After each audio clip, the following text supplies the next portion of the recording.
That brings me to you, Mr. Dewangan. Growth is inevitable, so is infrastructure growth. You make the money move across most of these sectors.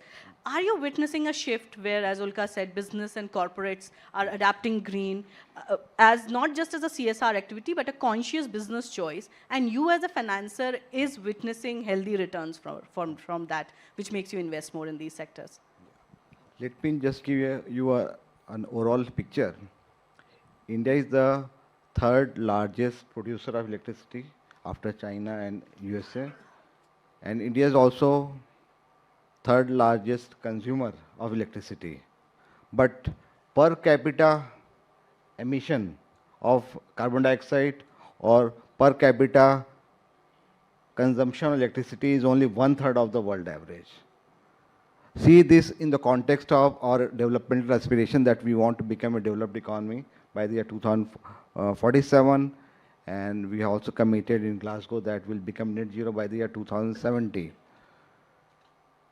In the pursuit of becoming a developed economy, our carbon emission is bound to grow because our per capita consumption of electricity, per capita emission of carbon dioxide is also 1/3 of the world average.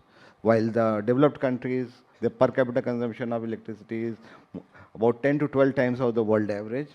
Similarly, per capita emission of carbon dioxide is also 10 to 12 times of the world average. Now, let us see the track record of India. India is one of the few G20 countries which has been able to keep its commitment which we had promised in COP21 at Paris in 2015. We have been able to reduce emission intensity of GDP by 30 to 35% as compared to 2005 level. This we had committed that we'll do it by the year 2030. But we already have achieved this target by the year 2022. Now that's why we increase our ambition that will reduce our emission intensity of GDP to about 45% as compared to 2005 level by the year 2030. And we also promise that we'll be able to install 500 gigawatt capacity of renewable, non-fossil fuel based electricity capacity by the year 2030. Since renewable energy is intermittent in nature, will require storage solution, will also require evacuation of this renewable energy through green energy corridors. As per the preliminary estimates made by Central Electricity Authority, this will entail a total debt financing about 20 lakh crore in next 5 to 6 years by the year 2030. Similarly, for becoming net zero by the year 2070, total investment would be to the tune of about $10 trillion to $15 trillion by the year 2070. So it will require huge financing requirement.